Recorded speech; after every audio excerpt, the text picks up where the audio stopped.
बिस्मिल्लाहिर्रहमानिर्रहीम। अस्सलाम वालेकुम नाज़रीन, मैं हूं रियाजुद्दीन और आप देख रहे हैं Venus sports celebrities with Riazuddin. आज हमारे साथ दुनिया क्रिकेट के मायानाज विकेट कीपर और अपने वक्त के बेहतरीन क्रिकेटर मौजूद हैं, जिनका 1967 से 1984 तक इंटरनेशनल क्रिकेट करियर 17 सालों पर मुहित रहा। उन्होंने अपने इंटरनेशनल क्रिकेट करियर के दौरान 81 टेस्ट मैचेस खेले और उसके साथ साथ 85 उनका हाईएस्ट स्कोर था। 6 मरतबा उन्होंने 50 स्कोर की। 201 उन्होंने विकेट के पीछे बैटर्स के कैचेस लिए, जबकि 27 खिलाड़ियों को उन्होंने स्टंप आउट किया। इसी तरह ओडीआई का अगर आप जायजा लें तो उन्होंने 51 टेस्ट मैचेस खेले, जिसमें 52 उन्होंने बैटर्स को विकेट के पीछे आउट किया, जबकि 10 खिलाड़ियों को उन्होंने स्टंप आउट किया। अगर उनके फर्स्ट क्लास क्रिकेट कैरियर को देखें तो उन्होंने 357 मैचेस में उनका हाईएस्ट स्कोर जो है, एक मरतबा उन्होंने गो के सेंचुरी तो उन्होंने 2 मरतबा बनाई, लेकिन हाईएस्ट स्कोर उनका 177 रन था। 2 मरतबा उन्होंने फर्स्ट क्लास में सेंचुरी बनाई। 21 मरतबा वो जो है हाफ सेंचुरी बनाने में कामयाब रहे। 684 खिलाड़ियों को उन्होंने विकेट के पीछे कैच आउट किया, जबकि 144 खिलाड़ियों को उन्होंने स्टंप आउट किया। अगर उनके इंटरनेशनल वर्ल्ड रिकॉर्ड को आप देखें तो 1971 में लीड्स के मुकाम पर इंग्लैंड के खिलाफ उन्होंने एक टेस्ट में 8 खिलाड़ियों को विकेटों के पीछे आउट किया, जो एक वर्ल्ड रिकॉर्ड है। इसी तरह 1978 में 7 in 1 इनिंग्स उन्होंने जो है रिकॉर्ड बनाया और न्यूजीलैंड के खिलाफ ऑकलैंड में उन्होंने 7 विकेटें हासिल की।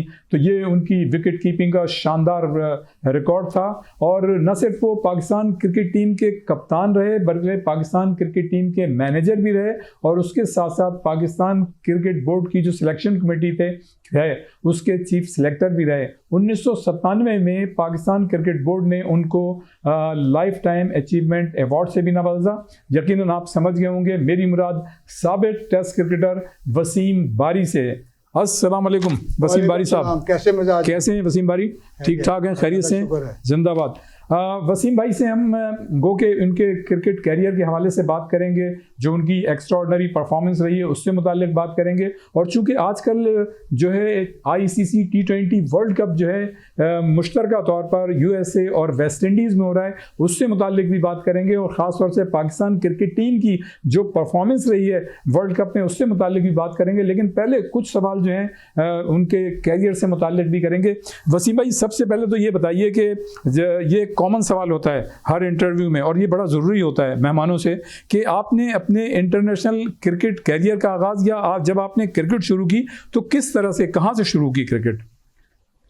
मेरे जो दादा थे वो कराची में पाकिस्तान बनने से पहले से ही बिजनेस करते थे, कारपेट मर्चेंट थे।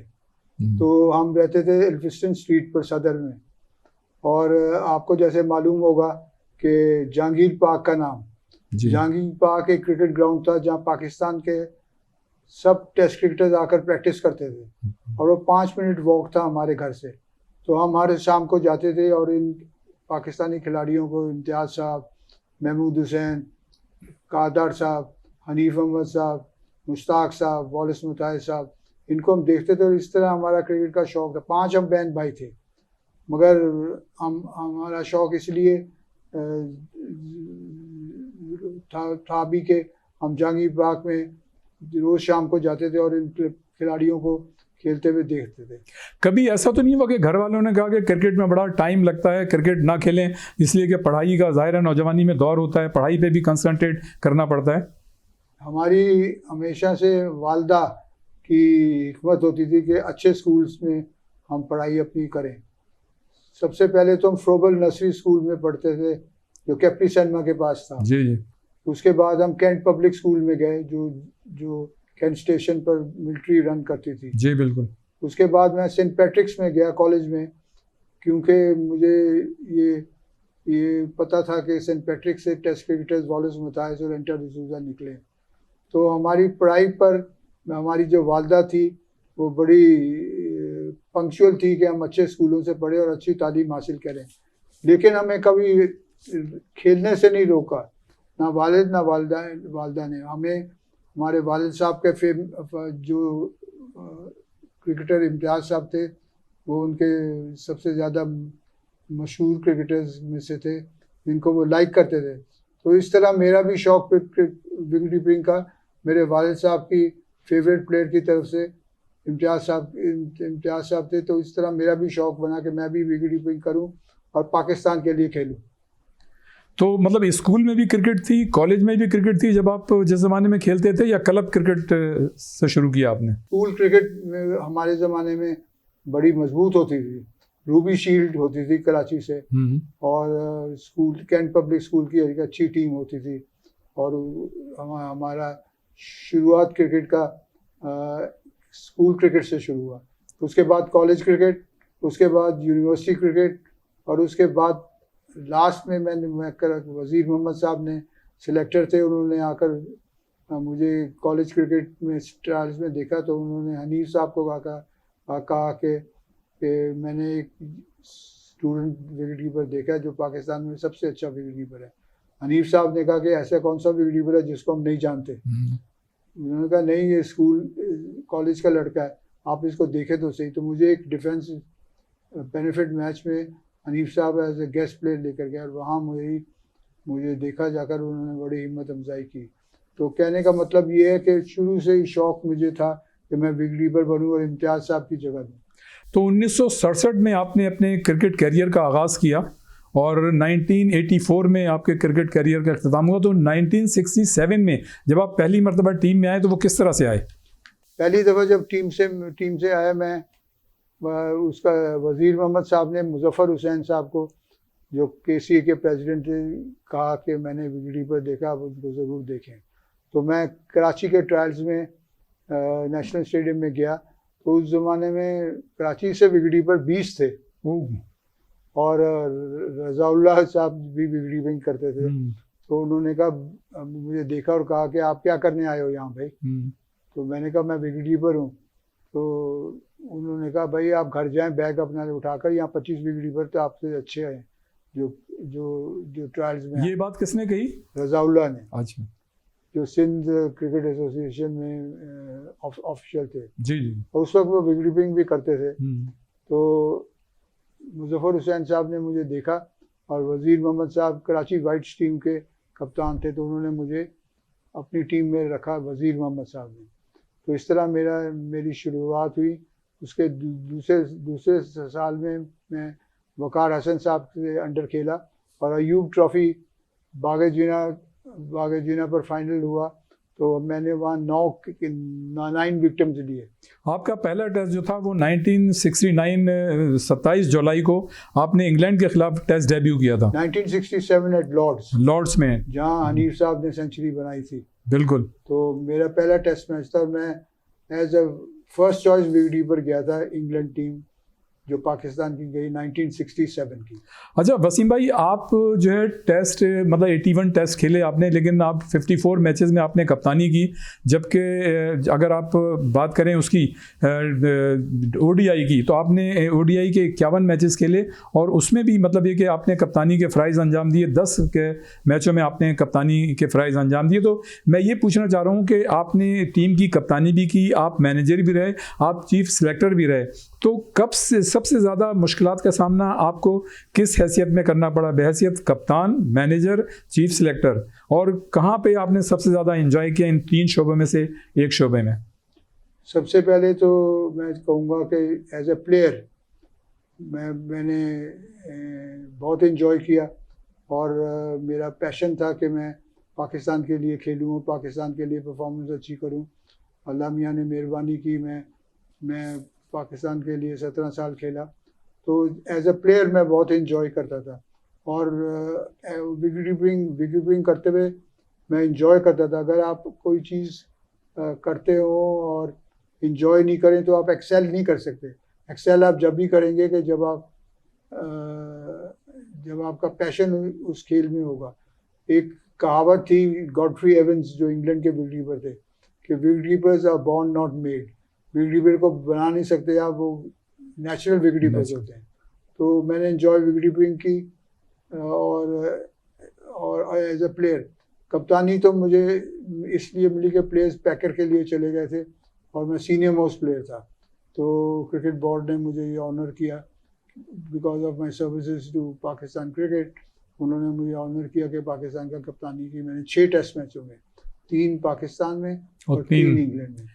लेकिन इंजॉय मैं करता था अपनी contribution to the team as a player and as a wicket keeper. जिस दिन 4-5 कैच नहीं आते थे उस दिन मैं होटल के कमरे से निकलता नहीं था। अच्छा वसीम भाई, कैरी पैकर ने दुनियाई क्रिकेट में एक इनकलाब बर्पा किया और जाहिर है वो तो एक ऑस्ट्रेलिया में चैनल के मालिक थे, लेकिन 1977 में उन्होंने जो है जब वहाँ पे उनके इख्तलाफ हुए बोर्ड के साथ क्रिकेट सीरीज़ के दौरान, तो फिर उन्होंने जो है कलर्ड मतलब एक किट लेके आए, उसके साथ नाइट क्रिकेट उन्होंने शुरू की। और मतलब उस ज़माने में जो मुख्तलिफ दुनिया के प्लेयर्स थे जो उनके साथ अटैच हो रहे थे, उनके खिलाफ बातें भी की गई। पाकिस्तान में इमरान खान, ज़हीर अब्बास, मुश्ताक मोहम्मद, माजिद खान और उनके साथ साथ आसिफ इकबाल, तो ये प्लेयर्स वहाँ चले गए और उनके जाने के बाद फिर आपको कप्तानी करने का मौका मिला। अच्छा, कैरी पैकर जो है वो उसने मतलब उसको ये क्रेडिट जाता है, आज अगर क्रिकेट कमर्शियल है और मतलब इतना ही मतलब तरीके से क्रिकेट हो रही है इंटरनेशनली और प्लेयर्स को जो फ़ायदा हो रहा है और जिस तरह से टीवी की कवरेज हो रही है, तो मैं समझता हूँ कैरी पैकर उसके बानी थे। और कैरी पैकर ने मतलब खुद भी बड़ा पैसा बनाया। और एक अंदाजे के मुताबिक मैं पढ़ रहा था कि ऑस्ट्रेलियन एक वीकली है बिजनेस फाइनेंस का, तो उसमें ये था कि जब मतलब उनका इंतकाल हुआ और उनकी जो वर्थ पता चली तो वो ऑस्ट्रेलियन डॉलर जो है 5.5 बिलियन थी। और अगर मतलब उसको यूएस डॉलर में आप कन्वर्ट करें तो वो बनती है 5.4 बिलियन डॉलर। तो मतलब एक ऐसा शख्स जिसने क्रिकेट को रंगीन बना दिया। और आज जो अगर क्रिकेटर जो है इतना पैसा कमा रहे हैं और क्रिकेट इतनी एट्रैक्टिव है तो उस कैरी पैकर की वजह से। लेकिन उस कैरी पैकर का इनडायरेक्ट फ़ायदा आपको ये हुआ उसके अमली इक़दामात का कि आपको कप्तानी मिल गई पाकिस्तान की। जी, ये डिसीजन जो हुआ कि इन सीनियर प्लेयर्स को खिलाना या नहीं खिलाना, ये पैटर्न इन चीफ ने डिसीजन लिया। जनरल ज़िया-उल हक उस वक्त कराची में थे और क्रिकेट बोर्ड के जो चेयरमैन थे चौधरी मोहम्मद हुसैन, उनकी जनरल साहब से मीटिंग हुई और ये decision at the highest level हुआ कि ये प्लेयर पैकेज के लिए गए हैं, इनको थोड़ी दिनों के बाद खिलाएंगे। ये जो कराची का मैच हुआ है उसमें उनकी शमूलियत नहीं होगी क्योंकि यंग प्लेयर्स जो थे वो टेस्ट मैचेस खेल रहे थे। पाकिस्तान कादर अब्दुल कादर और मोहसिन खान, मुदस्सर नज़र, ये तलत अली, ये सारे अपॉर्चुनिटी इनको मिली तो इन्होंने पाकिस्तान की नुमाइंदगी की। लेकिन मैं ये ज़रूर कहूँगा कि जो कमर्शलाइजेशन और इंडस्ट्रियलाइजेशन और क्रिकेट को जो कंट्रीब्यूशन की, क्योंकि कैरी पैकर को बहुत शौक़ था क्रिकेट का और ऑस्ट्रेलिया का वो रिचेस्ट आदमी था। तो ये जो सारी आप देख रहे हैं नाइट क्रिकेट और कलर क्लोथिंग और वाइट बॉल, ये इसके बानी जो हैं तो without any doubt is Kerry Packer. इसका मतलब ये कभी कभी मतलब तमाम शोबों में आप देखें कि जब किसी वक्त एक डिसीजन लिया जाता है तो कुछ लोग बगैर सोचे समझे उसकी मुखालफत भी करते हैं, लेकिन फिर वो चीज़ जो है इस तरह से सामने आती है कि उससे बड़े लोगों को फ़ायदा होता है और लोग कहते हैं कि नहीं जी उसका डिसीजन सही था। तो इसका मतलब है कैरी पैकर ने एक सही राइट वक्त पे राइट डिसीजन लिया था। और ऑस्ट्रेलियन क्रिकेट बोर्ड का और कैरी पैकर की एक एग्रीमेंट हो गई थी कि वो क्रिकेट ऑस्ट्रेलिया में दोनों मिलकर काम करेंगे। और उससे पहले जो है बरतानिया में उनके खिलाफ केस हुआ था तो वो केस हार भी गए थे। जी। और लेकिन उसके बावजूद आज क्रिकेट जो है रंगीन है और नाइट क्रिकेट भी हो रही है और क्रिकेट बड़ी अट्रैक्टिव हो गई है। खिलाड़ियों को बड़ा फ़ायदा है, बोर्ड को फ़ायदा है, आईसीसी को फ़ायदा है।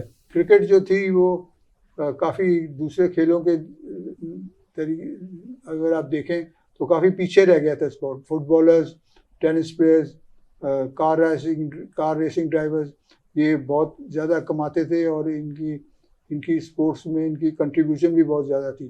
तो कैरी पैकर ने ये देखा कि क्रिकेटर्स जो हैं वो क्रिकेटर्स काफ़ी पीछे रह गए।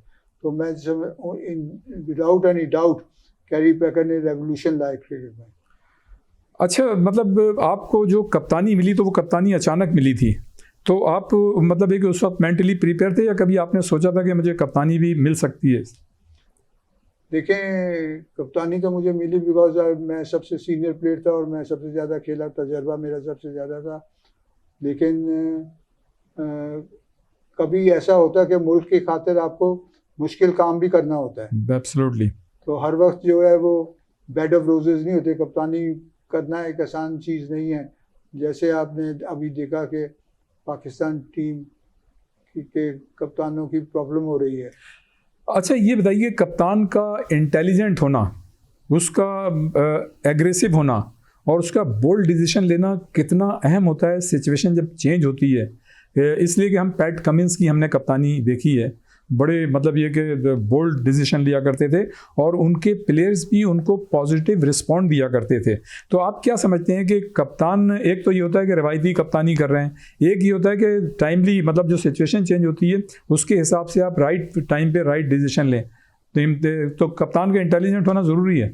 मैं आपको बताना चाहता हूँ कि इयन चैपल कप्तानी के मतलब क्या कहते हैं। बड़े मशहूर ऑस्ट्रेलिया के कप्तान रहे हैं इयन चैपल। वो ये कहते हैं कि द मोस्ट इम्पॉर्टेंट आदमी जो टीम में होता है वो कप्तान होता है। जब टीम सिलेक्शन होती है तो सबसे पहले ऑस्ट्रेलिया अपने कप्तान को चुनते हैं, और कप्तान ऐसा होना चाहिए जो बेस्ट प्लेयर होना चाहिए टीम का, जो टीम में कंट्रीब्यूशन करे और दलेर हो और एजुकेटेड हो और उसको कप्तानी का शौक़ हो। तो इयन चैपल ये कहता है कि जैसे आप कप्तान जो हैं वो सबसे इम्पोर्टेंट आदमी होगा टीम में। आप कमिंग्स को आपने देखा होगा कि उसने ही led from the front, Ponting, Taylor, Bradman. तो ऑस्ट्रेलिया की ये पॉलिसी है कि सबसे इम्पोर्टेंट आदमी जो टीम में होगा वो कप्तान होगा। अच्छा, इस वक्त जो मौजूदा वर्ल्ड कप है, जो ICC T20 वर्ल्ड कप इस वक्त अमेरिका और वेस्ट इंडीज़ में खेला जा रहा है, आप क्या समझते हैं? देखिए, पैट कमिंस कप्तान थे, लास्ट वर्ल्ड कप वो जिता के गए, लेकिन अब मिचेल मार्श कप्तान आ गए हैं।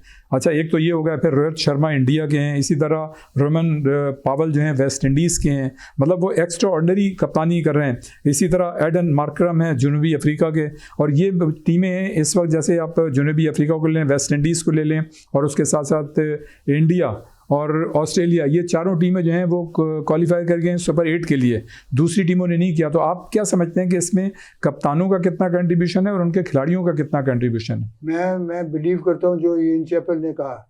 इयन चैपल ये कहता है कि कप्तान जो है वो सबसे इम्पोर्टेंट आदमी होता है टीम का। सारे डिसीजंस जो होते हैं टीम के मुतालिक वो कप्तान को लेने पड़ते हैं ऑन द ग्राउंड।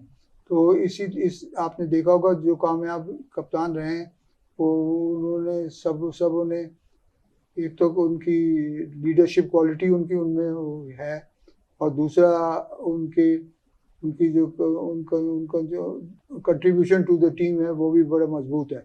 अगर कप्तान की कंट्रीब्यूशन, रोहित शर्मा की अब कंट्रीब्यूशन अगर कमज़ोर रहती है तो हिंदुस्तान की बैटिंग भी कमज़ोर रहती है। तो कप्तान का रोल बहुत इम्पोर्टेंट है और कप्तान को लीड करना चाहिए फ्रॉम द फ्रंट। कमिंग्स को सक्सेसफुल कप्तान रहा है, लेकिन ऑस्ट्रेलियन क्रिकेट बोर्ड ने या सिलेक्शन कमेटी ने ये देखा कि हम अगर उनके पास रिप्लेसमेंट मार्श है और वो T20 में ज़्यादा सूटेबल है तो वो उन्होंने डिसीजन ले लिया। हालांकि दूसरे मुल्क में ये डिसीजन लेना बड़ा मुश्किल होता है, इसलिए कि आप इंडिया से में वर्ल्ड कप जीत के आए हैं और फ़ौरन अभी आए और आपने कप्तान चेंज किया। इसका मतलब इस डिसीजन से उनके एतमाद का पता चलता है, जो एतमाद की कमी हमारे यहाँ नज़र आती है। अच्छा, इस सारे तनाजुर में ज़ाहिर है हमारा जो कप्तान है बाबर आजम, वो बहुत ही एक्सपीरियंस्ड कप्तान है, उनकी एक्सपर्टीज़ भी ज़्यादा है, उनका एक्सपोजर एक्सपीरियंस भी अब ज़्यादा हो गया है, वो तीसरा वर्ल्ड कप खेल रहे हैं। तो उनकी कप्तानी को जो पिछला मतलब ये कि जो वर्ल्ड कप था इससे पहले जो वो करते रहे और अब जो वो कप्तानी कर रहे हैं, कोई चेंज नज़र आई है या उसी तरह की कप्तानी है? कप्तानी करना बहुत मुश्किल काम है, इतना आसान काम नहीं है। लेकिन मैं ये ज़रूर कहूँगा कि आपको जिसको भी कप्तान बनाया उसको टाइम देना ज़रूरी होता है। आप थोड़ा सा टाइम दें और फिर असेस करें कि जी इसकी परफॉर्मेंस कैसी है, तो ये मुनासिब बात नहीं होगी। तो आप बाबर आजम की कप्तानी से मुतमईन हैं जो उन्होंने की? मैं समझता हूँ कि उनको पूरा टाइम देना चाहिए। आप अगर उनको पूरा टाइम देंगे तो फिर ही पता चलेगा कि किस लेवल के कप्तान हैं। अगर आप शॉर्ट टाइम देंगे तो आपको नहीं पता चलेगा किस लेवल के कप्तान है। तो टाइम में मेरी सोच ये है कि कप्तान को टाइम ज़रूर देना चाहिए। कितना टाइम देना चाहिए, कितने साल देने चाहिए? देखिए पाकिस्तान हिंदुस्तान में तो आप इंस्टेंट रिजल्ट्स मांगते हैं जी। लेकिन मैं समझता हूँ कि कम से कम 2 से 3 सीरीज देनी चाहिए। तो अभी जैसे बाबर आजम हैं, वो तो कई सालों से कप्तान हैं, लेकिन उनकी कंटिन्यूटी नहीं रही ना, बीच में से कंटिन्यूटी से डिमोरलाइज हो जाते हैं प्लेयर और कप्तान भी। तो मैं समझता हूँ कि अगर पाकिस्तान क्रिकेट बोर्ड ने डिसाइड किया है कि बाबर आजम कप्तान है तो उनको पूरा ड्यूरेशन देना चाहिए कि वो अपनी सलाहियत दिखाएं। हाँ, गुफ्तगू हम और भी करेंगे। इस वक्त हुआ एक ब्रेक का, और ब्रेक के बाद फ़ौरन वापस आते हैं।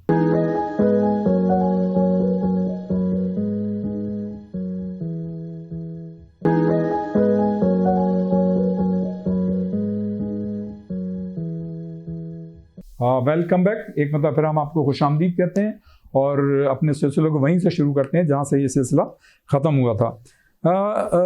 वसीम बारी साहब, इस जो आईसीसी वर्ल्ड कप है, अमेरिका की टीम वाहिद टीम है जो क्वालिफाई करके नहीं आई, बल्कि एज ए होस्ट वो जो है इसमें पार्टिसिपेट कर रही है, लेकिन उसने अपनी परफॉर्मेंस से चौंका दिया और उसकी परफॉर्मेंस ऐसी रही कि पाकिस्तान की टीम उसके आगे बेबस हो गई। यूएसए की टीम को आप देखें खेलते हुए तो आपको महसूस होगा कि इन्होंने अपनी प्लानिंग बड़ी सही की है और अच्छी की है प्लानिंग। और ये जो इनके प्लेयर्स हैं ये प्रोफेशनल प्लेयर्स नहीं हैं फुल। ये दूसरी इनकी प्रोफेशन, कोई डॉक्टर है, कोई इंजीनियर है, लेकिन उन्होंने लगता है कि उनकी परफॉर्मेंस से उनकी प्लानिंग बड़ी अच्छी की है, जो T20 की रिक्वायरमेंट थी वो पूरी की है और अच्छी से अच्छी टीम को वो टफ टाइम देंगे, जैसे उन्होंने पाकिस्तान को टाइम दिया। इंडिया के खिलाफ भी वो अच्छा खेले, इंडिया ने भी आखिरी ओवर्स में उनको हारा, बिकॉज उनका एक्सपीरियंस थोड़ा इतना ज़्यादा नहीं है, लेकिन ऐसे लगता है कि क्रिकेट के लिए मेरे ख्याल में ये बहुत अच्छा डिसीजन हुआ यूएसए का आना। क्रिकेट में क्रिकेट का एक्सपोजर और दुनिया में बढ़ जाएगा। अच्छा, एक और बात है अमेरिका की टीम के हवाले से कि अमेरिकन टीम में सारे बुनियादी तौर पर अमेरिकन खिलाड़ी नहीं हैं, बल्कि मुख्तलिफ मुल्कों के उसमें खिलाड़ी शामिल हैं। 1-2 पाकिस्तानी भी हैं, इंडियंस भी हैं, वेस्ट इंडियन भी ज़्यादा है, इसलिए कि वो उनके करीब है। मुख्तलिफ जज़ायर हैं वहाँ पे क्रिकेट होती है, वो यहाँ आ जाते हैं। जमैका वगैरह बड़ा नज़दीक है और अमेरिकन स्टेट से, तो वेस्ट इंडियन ज़्यादा हैं और एंडरसन भी उनमें खेल रहे हैं न्यूजीलैंड के। जी बिल्कुल। तो उनकी टीम काफ़ी बैलेंस्ड है और अच्छी तैयारी से आई है वर्ल्ड कप में। तो अगर मैं समझता हूँ कि उनके जो पब्लिसिटी मिल रही है और परफॉर्मेंस वो कर रहे हैं, क्रिकेट के गेम के लिए बहुत अच्छी चीज़ हुई है। अच्छा, ये बात तो बारी बारी बड़ी अच्छी है कि अमेरिका में क्रिकेट होना एक बड़ी खुशाइन बात है और बहुत कम अरसे में अमेरिका ने अपने वहाँ पे स्टेडियम तामीर किए और बाकायदा उसको वर्ल्ड कप के काबिल बनाया। तो ये तो एक बड़ी मतलब अच्छी बात है, पॉजिटिव। लेकिन जो न्यूयॉर्क का निसाओ क्रिकेट जो ग्राउंड है और वहाँ की जो मतलब ड्रॉप इन पिचेस हैं, जो कि फ्लोरिडा से बन के एडिलेड ओवल कंसल्टेंसी के डायमंड होफ ने मतलब ये कि उसको तैयार किया है। तो जब उन्होंने ये तैयार किया था डायमंड होफ ने, तो उस वक्त वो ये कह रहे थे जब वहाँ इंस्टॉल कर रहे थे कि ये विकटें जो हैं सपोर्टिंग विकटें होंगी, इसमें बॉलर्स के लिए, बैट्समैनों के लिए, स्पिनर्स के लिए, पेसर्स के लिए, सब के लिए परफॉर्मेंस देने की गुंजाइश होगी। लेकिन हमने ये देखा कि जब ये ड्रॉप इन पिचेस, जिस पे पहले भी रिजर्वेशन तहफ़्फ़ुज़ात का इज़हार किया जा रहा था, जब टीमों ने वहाँ खेला तो हमने देखा कि वहाँ पर बड़ी मुश्किलात आई और मतलब बहुत कम स्कोर मतलब टीमों ने बनाया, बैटर्स को मुश्किलात हुई और उस पर अभी तक क्रिटिसिज्म हो रहा है। और जब अब क्रिटिसिज्म हो रहा है और सब ने प्रैक्टिकली देख लिया, तो अब जो है वो इंतज़ामिया जो है बैकफुट पे चली गई है। तो आप समझते हैं कि इतने बड़े वर्ल्ड कप में इस तरह की पिचेस, जबकि अमेरिका ने बड़े मतलब कि जिनके 3 मुख्तलिफ मकामात पे ये स्टेडियम्स उन्होंने तामीर किए और लोगों ने भी बड़ा पॉजिटिव रिस्पॉन्ड दिया, बड़े लोग जो है स्टेडियम आए और ख़ास तौर से इंडिया और पाकिस्तान का मैच जो था न्यूयॉर्क में निसाओ क्रिकेट स्टेडियम में, वो खचाखच भरा हुआ था। 34,000 शायकीन जो थे वहाँ मौजूद थे, लेकिन लो स्कोरिंग मैच था। देखें, अगर आप प्लेयर से पूछें या क्रिकेटर्स से पूछें कि विकेट के बारे में, तो ये कहेंगे कि विकेट्स को भी सेटल डाउन होने में टाइम लगता है। सही। ड्रॉप डाउन विकेट्स जो हैं वो इतनी सेटल्ड नहीं थी। जो ग्राउंड में विकेट बनी होती हैं वो सेटल्ड होती हैं, उस पर मैचेस होते हैं, तो वो उसमें जो विकेट से बिहेवियर जो है वो काफ़ी सेटल्ड रहता है।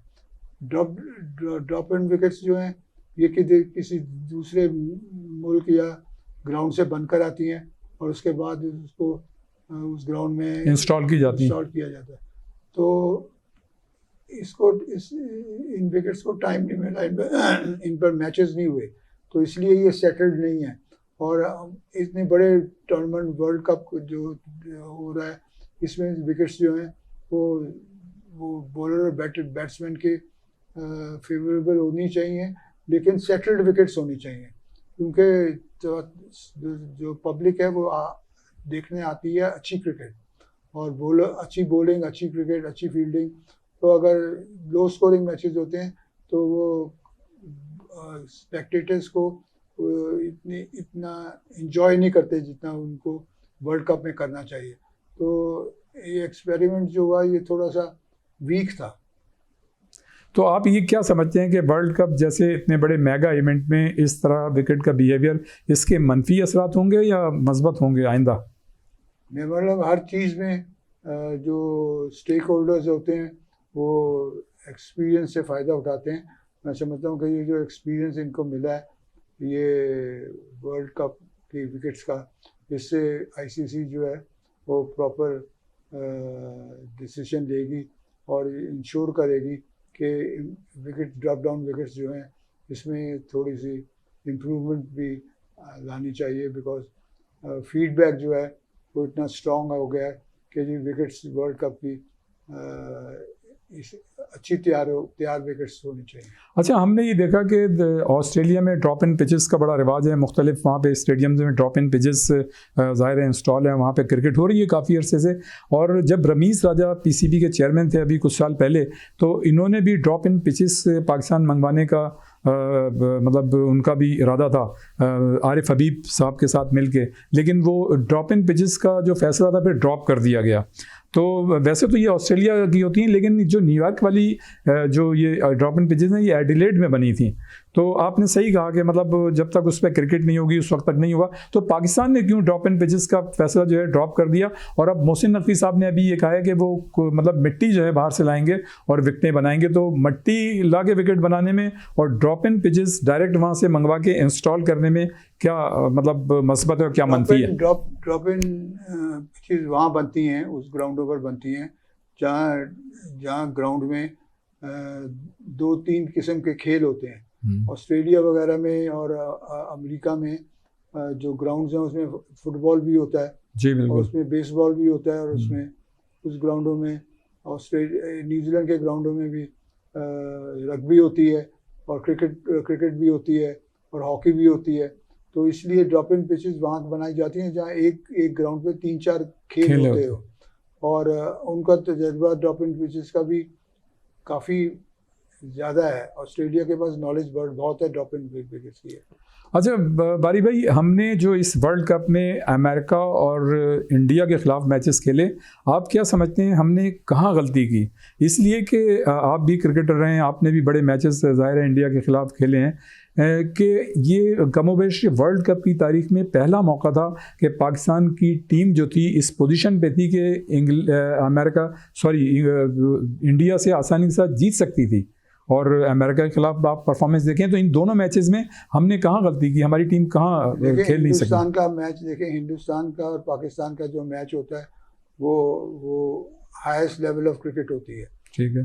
पाकिस्तान एक ऐसी पोजीशन में था कि 70 for 2 जी, और 119 रन करने थे। जी बिल्कुल, 8 विकेटें गंवा दी पाकिस्तान ने। जी। तो पाकिस्तान ने, मैं इतना ही ज़रूर कहूँगा कि उन्होंने प्रेशर को हैंडल नहीं किया ठीक, और स्मार्ट क्रिकेट नहीं खेली। वो ये मैच आसानी से जीत सकते थे। अगर आप कहना चाहें तो कह सकते हैं कि हिंदुस्तान ने मैच जीता नहीं, हिंदुस्तान को मैच दे दिया गया। और अमेरिका वाला मैच में तो आउटस्टैंडिंग परफॉर्मेंस की हमारी जो परफॉर्मेंस थी वो काफ़ी कमज़ोर थी। बैटिंग, बॉलिंग और डॉट बॉल्स वगैरह प्लानिंग काफ़ी कमज़ोर लगती थी, इसलिए यूएसए की टीम वो मैच जीत गई, क्योंकि आपने वाइटल कैचेस भी छोड़े, आपने डॉट बॉल्स भी खेली, आपने रन भी ज़्यादा नहीं बनाए, और बॉलिंग भी जो आपकी मजबूत समझी जाती है वो इतनी अच्छी नहीं थी अमेरिका के खिलाफ। तो इसलिए उस मैच में अमेरिका की टीम डिज़र्व करती थी जीतना, वो जीत गई। अच्छा, आप क्या समझते हैं कि पाकिस्तानी टीम की सिलेक्शन में प्रॉब्लम थी, पाकिस्तान टीम का कॉम्बिनेशन नहीं बन सका, या मैच वाले रोज़ बाबर आजम जो टीम के कप्तान थे, जैसे आपने पैट कमिंस का हवाला दिया, अच्छे कप्तानों का हवाला दिया, तो क्या आप समझते हैं कि खिलाड़ियों को वो सही तौर पे इस्तेमाल नहीं कर सके, या खिलाड़ी खुद मतलब एक परफॉर्मेंस नहीं दे सके? पाकिस्तान को एक डिसएडवांटेज ये था, देखें पिलर्स ऑफ क्रिकेट में जो कप्तान होता है वो मेंबर होता है, सिलेक्शन कमेटी का चेयरमैन होता है मेंबर, और कोच होता है मेंबर। तो पाकिस्तान को डिसएडवांटेज रहा, क्योंकि पाकिस्तान के जो कोच थे वो काफ़ी लेट उनकी इंट्रोडक्शन हुई है क्रिस्टन की, तो उसको टाइम मिला ही नहीं प्लानिंग करने का, और उसको टाइम नहीं मिला लड़कों को समझने का। तो ये तो थोड़ा सा डिसएडवांटेज पाकिस्तान टीम को हो गया। लेकिन अजहर महमूद साहब तो टीम के साथ थे, वो तो पाकिस्तान के प्लेयरों को सब कुछ जानते हैं, तो उनका रोल उस वक्त इम्पोर्टेंट था, और उनको क्रिस्टन की मदद करनी भी थी और की भी होगी। लेकिन पाकिस्तान की प्लानिंग जो थी वो थोड़ी कमज़ोर रही। नहीं बारी भाई, आप ये नहीं समझते कि ऐसे क्रिकेटर्स जिन्होंने 80-80, 100-100 मैचेस खेले हुए हैं, 70 मैचेस खेले हुए हैं, तो ऐसे कोई उनको कोचिंग की ज़रूरत होती है, सिर्फ ट्यून फाइन करने की ज़रूरत होती है, तो इतना हम डिपेंड करते हैं कोचेस पे? ये मैं आपसे एग्री करता हूँ, और चैपल भी यही कहता है कि कप्तान जो होता है वो मोस्ट इम्पॉर्टेंट टीम का हिस्सा होता है, और इस लेवल पर जो टेस्ट क्रिकेट पर या वर्ल्ड कप का जो लेवल ऑफ प्लेयर्स हैं उनके लिए फाइन ट्यूनिंग की ज़रूरत होती है। उनकी उस लेवल पर कोचिंग नहीं की जाती। कोचिंग तो स्कूल बॉयज़ को की जाती है, या फर्स्ट क्लास क्रिकेटर्स को कोचिंग की जाती है, लेकिन जब आप 80 टेस्ट मैच खेल चुके होते हैं तो फाइन ट्यूनिंग की ज़रूरत होती है। लेकिन आजकल की खासकर 20 क्रिकेट में और आजकल की क्रिकेट में स्मार्ट क्रिकेट खेलने की बहुत ज़रूरत है, और प्लेयर्स जो हैं वो अपने खुद डिसीजंस लेते हैं और ख़ुद सिचुएशन के लिहाज से बॉलिंग और बैटिंग करते हैं। तो पाकिस्तान की ये एरिया और स्मार्ट क्रिकेट खेलने का एरिया और डिसीजन लेने के एरिया में कमज़ोरी नज़र आई। नहीं, तो आप क्या समझते हैं कि जो हमारे मतलब कि ठीक है उन्होंने परफॉर्मेंस नहीं दी, तो एक तो ये हो गई, दूसरी ये बात कि इसका मतलब ये हुआ कि कोच को तब्दील करने का फैसला फिर सही नहीं था या सही था? कोच तो क्योंकि मिकी आर्चर चले गए थे, तो कोच तो पाकिस्तान को डिसाइड करना था, लेकिन उसकी जो टाइमिंग्स थी और जिस वक्त पर डिसीजन हुआ उस वक्त से पाकिस्तान को लिमिटेड फ़ायदा हुआ उससे। अच्छा बारी भाई, एक परसेप्शन है, लोग भी मतलब ये बात कहते हैं कि हमारे मतलब क्रिकेट बोर्ड में जिस तरह से हमारे क्रिकेट बोर्ड के चेयरमैन तब्दील होते हैं, जिस तरह से हमारे कोचेस तब्दील होते हैं, या इवन हमारे कप्तान जो चेंज होते हैं, तो ये मतलब उसका रिफ्लेक्शन है टीम की जो कारकर्दगी है। ये बात किस हद तक सही है कि जो जल्दी चेंजेस होते हैं तो हम अपनी वो प्लानिंग जो लॉन्ग टर्म है वो नहीं कर पाते, और फिर हम शॉर्ट टर्म प्लानिंग भी मतलब नहीं कर पाते, और जब हम ग्राउंड में उतरते हैं तो हमारा जो एक्सपीरियंस, एक्सपोजर या एक्सपर्टीज़ होती हैं उसको हम सही तरह से एग्जीक्यूट नहीं कर पाते। ये बात सही है कि कोचेस का हम पूरे तरीके से फ़ायदा नहीं उठाते। जैसे एक कमर्शियल कंपनी है, उसमें अगर आप हेड को चेंज करते रहेंगे हर 3 महीने के बाद, तो आप उनकी प्लानिंग भी ठीक नहीं होगी और रिजल्ट्स भी ठीक नहीं होंगे। तो ये बात सही है कि क्विक चेंजेस से पाकिस्तान क्रिकेट टीम को फ़ायदा नहीं हुआ, नुकसान हुआ। देखें, ये जो जदीद क्रिकेट है, आपने सही कहा कि स्मार्ट क्रिकेट खेलनी चाहिए, इंटेलिजेंट क्रिकेट खेलना चाहिए, अटैकिंग क्रिकेट खेलना चाहिए, लेकिन आप क्या समझते हैं कि इस वक्त जो मौजूदा इंटरनेशनल मेयार है फिटनेस का, जो लेवल है जो खिलाड़ियों का होना चाहिए, या स्ट्रॉन्ग मेंटल टफनेस लेवल होना चाहिए, हमारे जो खिलाड़ी हैं उस मेयार पे पूरे उतरते हैं, या हमारे खिलाड़ी जो पूरी तरह फिट नहीं थे? क्योंकि हमें नज़र आया कि ख़ास तौर से अमेरिका के मैच में भी और इंडिया के मैच में भी बाज़ खिलाड़ी ऐसे थे जिनकी फिटनेस पे मतलब सवाल उठे हैं। फिटनेस लेवल्स जो हैं ये ख़ास तौर पर आजकल की मॉडर्न क्रिकेट में बहुत हाई हो गए हैं। और अगर आप कंपेयर करें पाकिस्तान की क्रिकेट टीम के प्लेयर्स और इंग्लैंड के प्लेयर्स और ऑस्ट्रेलियन प्लेयर्स या इंडिया के प्लेयर्स, तो उनकी फिटनेस लेवल्स जो हैं वो काफ़ी स्ट्रॉन्ग हैं। तो ये एक एरिया है कि जिसमें हमको इम्प्रूवमेंट की ज़रूरत है, फिटनेस लेवल्स और डाइट में, और सही फ़ायदा उठाना, कोचेस से सही फ़ायदा उठाना चाहिए। तो उस कोचेस की अपॉइंटमेंट्स की भी टाइमिंग्स बड़ी ज़रूरी हैं। अगर ये कस्टन की टाइमिंग्स अपॉइंटमेंट 6 महीने पहले हो जाती तो वो काफ़ी तजर्बेकार कोच हैं, उससे पाकिस्तान टीम को काफ़ी फ़ायदा होता। हाँ, गुफ्तगू हम और भी करेंगे। इस वक्त हुआ है एक ब्रेक का, और ब्रेक के बाद फ़ौरन वापस आते हैं।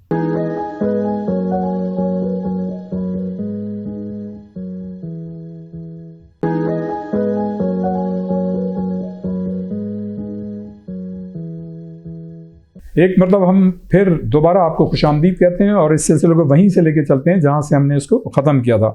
बारी भाई, ये बताइए कि हमारी टीम में, मेरे ख्याल से जितनी वर्ल्ड कप में टीमें आई हैं, हमारी टीम में 3 विकेट कीपर हैं, और आप भी विकेट कीपर रहे हैं। आपके ज़माने में भी ऐसा होता था?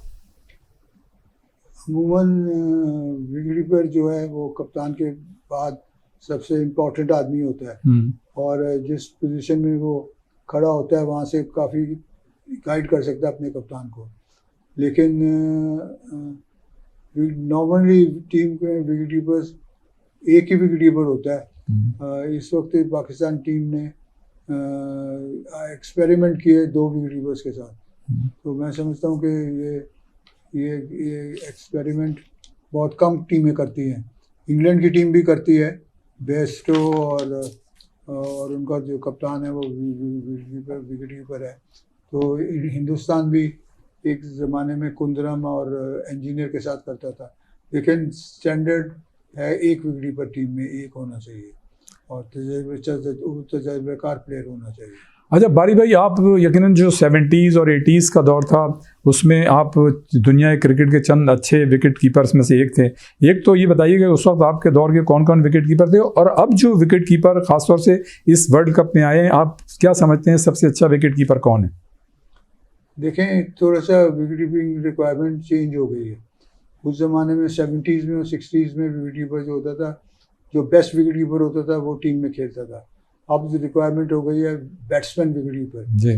बैट्समैन, अगर एक विकेट कीपर बैट्समैन अच्छा है तो उसको टीम में रख लेते हैं और विकेट कीपिंग को कॉम्प्रोमाइज़ कर देते हैं।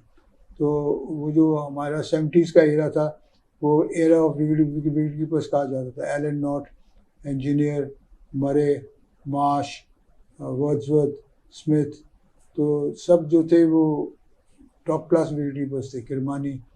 तो अब थोड़ा सा रिक्वायरमेंट चेंज हो गई है। अब रिक्वायरमेंट हो गई है कि आप बैट्समैन ज़्यादा हों अच्छे, और विकेट कीपिंग कमज़ोर है, क्योंकि 20 ओवर की विकेट कीपिंग करनी और 5 दिन की विकेट कीपिंग करने में बहुत फ़र्क है। तो अब जो विकेट कीपर इस वक्त वर्ल्ड कप में शरीक हैं, उनमें से किस विकेट कीपर को आप अच्छा समझते हैं? मैं समझता हूँ कि कुछ अर्सा पहले विकेट कीपर्स बहुत अच्छे थे, संगाकारा और हेडन और ऑस्ट्रेलिया का गिलक्रिस्ट, उन्होंने बड़े हाई स्टैंडर्ड्स मेंटेन किए हुए थे। तो अब जो विकेट कीपिंग स्टैंडर्ड है वो उतना नहीं है जितना पहले था, क्योंकि ज़्यादा अब इम्पोर्टेंस दी जाती है ऑलराउंडर्स की। बॉलर, बैट्समैन विकेट कीपर, जो प्लेयर 2 काम कर सके उसको वो प्रायोरिटी देते हैं। अच्छा, अब जो वर्ल्ड कप में जिस तरह की परफॉर्मेंस हमारी टीम ने दी है, ज़ाहिर है जो एक्सपेक्टेशन थी उसके मुताबिक हमारी टीम ने परफॉर्मेंस नहीं दी, और आपने देखा कि इसी वर्ल्ड कप के दौरान अब टीम में सर्जरी की बातें भी की जा रही हैं। जिस तरह से इंडिया में जो वर्ल्ड कप हुआ था, जब हमारी टीम ने ख़राब परफॉर्मेंस दी थी, तो उसी दौरान मतलब ये बातें सामने आई थी, जिसका एक नेगेटिव असर हमारी टीम की परफॉर्मेंस से पड़ा था, और ज़ाहिर लड़के डीमोरलाइज हो गए थे, और वही चीज़ अब सामने आई है। एक तो ये बताइए कि सर्जरी होगी तो वो किस तरह की होगी इस परफॉर्मेंस के बाद। दूसरी ये कि चैम्पियंस ट्रॉफी जो है अगले साल आ रही है, तो अब उसमें चंद माह रह गए, तो सर्जरी होनी चाहिए, क्या क्या होनी चाहिए, किस हद तक होनी चाहिए, और चैंपियंस ट्रॉफी को देखते हुए क्या होनी चाहिए? मैं समझता हूँ कि एक तो जो चीज़ मुझे समझ आती है वो ये है कि ड्यूरिंग द टूर्नामेंट तो टीम सेलेक्ट जब हो जाती है तो फिर टीम में कोई बदल हो भी नहीं सकती और करनी भी नहीं चाहिए। जब टूर्नामेंट ख़त्म हो जाए और टीम वापस आ जाए, उस वक्त फिर आप सोचे भी और प्लानिंग भी करें कि कोई चीज़ करने की ज़रूरत, और ज़्यादातर आपको चेंजेस जो हैं वो कम से कम करनी चाहिए। ज़्यादा से ज़्यादा चेंजेस से नुकसान ये होगा कि टीम सेटल्ड नहीं होगी, और अनसेटल्ड टीम जो होती है वो आपको रिजल्ट्स नहीं दे सकती। अच्छा, एक तो ये बताइएगा कि पीएसएल से हालिया सालों में हमारी टीमों में बहुत खिलाड़ी आए हैं, और नो डाउट पीएसएल जो है दुनिया भर में एक पाकिस्तान का अच्छा ब्रांड बन गया, और उसका सॉफ्ट इमेज दुनिया भर में गया। ये पाकिस्तान क्रिकेट बोर्ड का बड़ा अच्छा प्लानिंग है, जिस तरह से वो इसको हर साल बेहतर से बेहतर कर रहे हैं। दुनिया भर के क्रिकेटर्स भी यहाँ पर आ रहे हैं। पाकिस्तान में जो पीएसएल हुई लास्ट, उसमें जो हाईएस्ट विकेट टेकर थे वो थे उसामा मीर। एक तो उनको लेग स्पिनर, वो एक तो उनको नहीं टीम में शामिल किया गया। फिर उसके बाद अबरार अहमद जो टीम के साथ थे, उनको कोई मौका नहीं दिया गया। क्या कहेंगे? देखिए, मेरी ओपिनियन ये है कि T20 में भी स्पिनर्स का रोल है। मैं आपको जैम्पा की एग्जांपल देता हूँ। क्या बात है। राशिद अफगानिस्तान के सक्सेसफुल रहा। इंडिया में जडेजा है जो स्पिनर है, वो सक्सेसफुल रहा। तो स्पिनर्स का एक रोल है, तो पाकिस्तान को भी चाहिए था कि इस स्पिनर से फ़ायदा उठाएं। एक चीज़। दूसरी चीज़ ये है कि टीम की जो कारकर्दगी है, थोड़ी सी डिसअपॉइंटमेंट हुई है।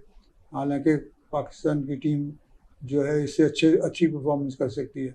हम ये अब दुआ मांगते हैं कि जी ये मैच में आयरलैंड की टीम जीत जाए, तो पाकिस्तान के फिर चांस मेरे ख्याल हो सकते हैं कि वो सेमीफाइनल्स में आ जाए। अच्छा, आप क्या समझते हैं कि हालिया सालों में जो हमारी फर्स्ट क्लास क्रिकेट है या डोमेस्टिक क्रिकेट है, उसको एक आम ख्याल है कि उसको वो अहमियत नहीं दी जा रही जो कि देनी चाहिए, और जिस तरह से खिलाड़ियों की परफॉर्मेंस को मतलब उनको जो आउटस्टैंडिंग परफॉर्मर हैं उनको टीम में जगह देनी चाहिए, बल्कि पीएसएल में जो अच्छी परफॉर्मेंस देते हैं उनको टीम में ले लिया जाता है। तो फर्स्ट क्लास क्रिकेट और जो डोमेस्टिक क्रिकेट है, क्या वाकई हम उसे नज़रअंदाज कर रहे हैं? ये आपने बात बहुत अच्छी कही। हिंदुस्तान का ड्राविड का मैं एक इंटरव्यू देख रहा था, पढ़ रहा था। ड्राविड ने कहा था कि हम अपनी सिलेक्शन टीम की करते हैं फ्रॉम द डोमेस्टिक क्रिकेट, और आईपीएल को इतनी अहमियत नहीं देते। तो पाकिस्तान को भी देखें, 20 क्रिकेट बड़ी डिफरेंट क्रिकेट है, और पीएसएल एक अच्छी ब्रांड तो है, ये इसमें कोई शक नहीं, लेकिन ये on the basis of selection नहीं होनी चाहिए। हमको डोमेस्टिक क्रिकेट को मजबूत से मजबूत करना चाहिए, और उसको प्रायोरिटी देनी चाहिए, इम्पोर्टेंस देनी चाहिए, और उसके बेसिस पर टीम सिलेक्शन होनी चाहिए। अच्छा, ये बताइए, आप भी सिलेक्शन कमेटी में ज़ाहिर रहे हैं, चीफ सिलेक्टर रहे हैं एक वक्त में। आप क्या समझते हैं कि जो लड़कों को, खिलाड़ियों को सिलेक्ट करने का तरीक़ाकार क्या होता है? क्या कोई मतलब इन्फ्लुएंस भी इस्तेमाल करता है क्या, या वाकई बुनियादी तौर पे जो खिलाड़ियों की कारकर्दगी होती है उसको देख के ही टीम में खिलाड़ियों को लेते हैं? देखें, मैं चीफ सिलेक्टर रहा खालिद महमूद साहब के साथ, जनरल तौकीर ज़िया के साथ, शहरियार साहब के साथ, डॉक्टर नसीम के साथ। तो अगर आपने सिलेक्शन की बात करते हैं तो मैं तो आपको गारंटी से कह सकता हूँ, तो कोई सिफारिश नहीं, मेरे तरफ तो कोई सिफारिश करने नहीं आया आज तक। हालांकि बड़े सीनियर प्लेयर्स जो थे वो उस वक्त खेलते थे, इंजमाम उल हक, यूनुस खान, मोहम्मद यूसुफ, वसीम अकरम, वकार यूनुस, मिसबाह उल हक। तो कोई मेरे पास तो नहीं आया कहीं सिफारिश करने के लिए। एक चीज़, दूसरी चीज़ ये है कि अमूमन टीम सिलेक्शन करनी 1 या 2 प्लेयर की होती है, सही। ज़्यादा की नहीं होती। 8 प्लेयर या 7 प्लेयर अपने आप को खुद सेलेक्ट कर लेते हैं। 2 प्लेयर की सिलेक्शन वो जो है वो इतनी मुश्किल नहीं है, और अमूमन इसमें ये होता है कि जो कप्तान टीम चाहता है उसको सपोर्ट करते हैं सिलेक्शन कमेटी के। अच्छा बारी भाई, ये बताइएगा कि इस वर्ल्ड कप में जो इस वक्त चल रहा है, और जाहिर है कि अमेरिका और वेस्ट इंडीज़ में, और अब तो उसका सेकंड स्पेल जो है वेस्ट इंडीज़ में अब शुरू हो रहा है, तो ये बताइए कि इस वक्त जो है दिफाई चैम्पियन इंग्लैंड की टीम जो है उसकी परफॉर्मेंस जो है बड़ी ख़राब जा रही है। जॉस बटलर टीम के कप्तान हैं, क्या कहेंगे, क्या हो गया इंग्लैंड की टीम के साथ? बड़ा मुश्किल है कहना, क्योंकि इंग्लैंड की टीम अच्छी टीम है और तजर्बेकार टीम है और स्पोर्टिंग स्टाफ भी बड़ा अच्छा है, लेकिन कहा जाता है कि uncertainty, cricket is an uncertain game, और T20 सबसे ज़्यादा अनसर्टन है। जो टीम उस दिन अच्छा खेलती है वो जीत जाती है। T20 में एक रनआउट भी आपको जिता देता है, एक कैच भी जिता देता है, एक इनिंग्स भी जिता देता है, एक बॉलिंग परफॉर्मेंस भी जिता देता है। तो T20 की टीम बड़ी अनसर्टनिटी की टीम है। आपने बिल्कुल सही कहा कि जैसे हमारी पाकिस्तान की टीम है उसकी परफॉर्मेंस में कंसिस्टेंसी नहीं है, हमेशा से अनप्रेडिक्टेबल रही है। लेकिन अभी मैं वो बात करूंगा जो आपने कहा ना कि एक गेंद का खेल होता है, जैसे एक गेंद का खेल साबित किया 1986 में तौसीफ अहमद का जो 1 रन था, फिर उसके बाद जो इस एक गेंद पे जो मियांदाद का छक्का था, तो ये जो मतलब ये ऐसे मतलब एक बॉल होती है जो key to the heart of everything होती है, जो खेल का पासा पलट देती है।